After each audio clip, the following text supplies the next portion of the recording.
نحمده ونصلي ونسلم على رسوله الكريم أما بعد فأعوذ بالله من الشيطان الرجيم بسم الله الرحمن الرحيم اهدنا الصراط المستقيم صدق الله العلي العظيم وإلى مدين أخاهم شعيبا مدین کی طرف ان کے ہم قوم ہم قبیلہ حضرت شعیب علیہ السلام بھیجے گئے. قال یا قوم اعبدوا اللہ ما لکم من الہ غیرہ. آپ نے فرمایا اے میری قوم تم اللہ ہی کی عبادت کرو, اللہ کے سوا تمہارا کوئی معبود نہیں. قد جاءتکم بینۃ من ربکم, بے شک تمہارے رب کی طرف سے تمہارے پاس روشن دلیل آ گئی. حضرت شعیب علیہ السلام کی قوم کے واقعے میں عبرت ہے ان لوگوں کے لیے جو کاروبار میں ناجائز ذرائع اختیار کرتے ہیں. شعیب علیہ السلام کی قوم ناپ تول میں کمی کرتی تھی اور وہ حضرت شعیب کو یہ کہتے کہ ہم جو کریں یہ ہماری مرضی. حالات ایسے ہیں, اس بات کی ضرورت ہے.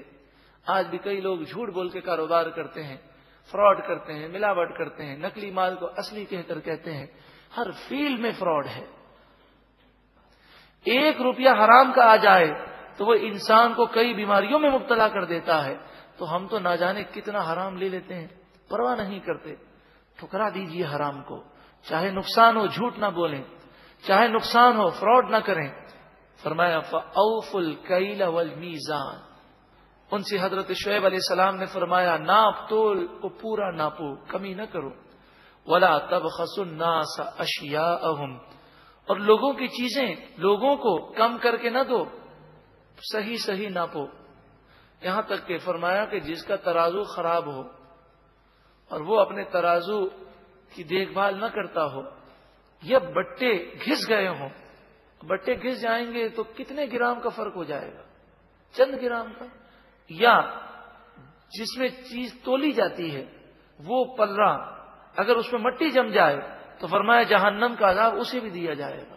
تو آپ سوچیں جو جان بوجھ کے ناپ تول میں کمی کرتا ہوگا اس کا کیا ہوگا. وَلَا تُفْسِدُوا فِي الْأَرْضِ بَعْدَ إِصْلَاحِهَا, زمین کی اصلاح کے بعد اس میں فساد نہ کرو.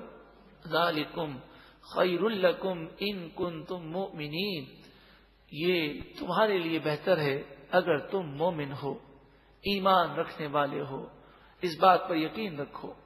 وَلَا تَقْعُدُوا بِكُلِّ صِرَاطٍ تُوعِدُونَ, راستوں میں نہ بیٹھو کہ تم لوگوں کو ڈراؤ. شعیب علیہ السلام کی قوم میں یہ بھی خرابی تھی کہ وہ جہاں سے مسافر گزرتے وہاں بیٹھ جاتے, انہیں ڈراتے اور ڈرا دھمکا کر ان کے مال پر قبضہ کر لیتے. وَتَصُدُّونَ عَن سَبِيلِ اللَّهِ مَنْ آمَنَ بِهِ, اور تم ان لوگوں کو اللہ کے راستے سے روکتے ہو جو اللہ پر ایمان لائیں. وَتَبْغُونَهَا عِوَجًا, اور تم اللہ کے دین کو ٹیڑھا کرنا چاہتے ہو, یعنی دین کو بدلنا چاہتے ہو. یہاں یہ عرض کروں کہ مفسرین نے فرمایا دین کو بدلنا چاہتے ہو. شعیب علیہ السلام کی قوم یہ چاہتی تھی کہ جو ہمارا دل چاہتا ہے ویسا دین مل جائے. ایسا نہیں ہونا چاہیے. ہونا یہ چاہیے کہ انسان شریعت کے مطابق بنے, شریعت کو اپنے مطابق نہ بنائے. تو آج بھی کئی مسلمان ہیں کہ جو انہیں پسند ہوتا ہے وہ اسے جائز سمجھتے ہیں. وَاذْكُرُوا إِذْ كُنْتُمْ قَلِيلًا, یاد کرو تم تھوڑے تھے. فَكَثَّرَكُمْ, بس اللہ نے تمہیں کثیر کر دیا.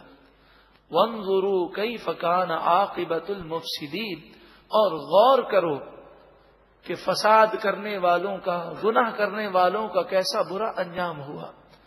وَإِنْ كَانَ طَائِفَةٌ مِّنْكُمْ آمَنُوا بِالَّذِي أُرْسِلْتُ بِهِ وَطَائِفَةٌ لَمْ يُؤْمِنُوا, اگر تم میں سے ایک گروہ میری رسالت پر ایمان لائے گا اور ایک گروہ ایمان نہیں لاتا, فَاصْبِرُوا, تم صبر کرو, دیکھ لو.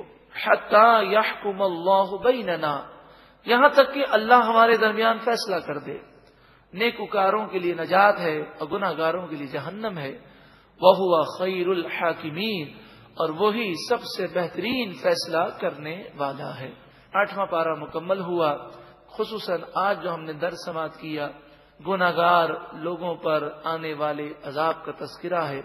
اللہ تعالی ہمیں گناہوں سے بچنے کی توفیق عطا فرمائے، سچی پکی توبہ نصیب فرمائے، نفس و شیطان کے وار سے بچنے کی ہم سب کو توفیق عطا فرمائے، اور اللہ تعالی ایسا کرم کر دے کہ ہمارا سینہ نور سے بھر جائے، ہمارے دل کی سختی دور ہو جائے، اور ایسا کرم ہو جائے، ایسا کرم ہو جائے کہ بس گناہوں سے نفرت ہو جائے، نیکیوں سے پیار ہو جائے۔ اللہ ایسا کرم فرما دے۔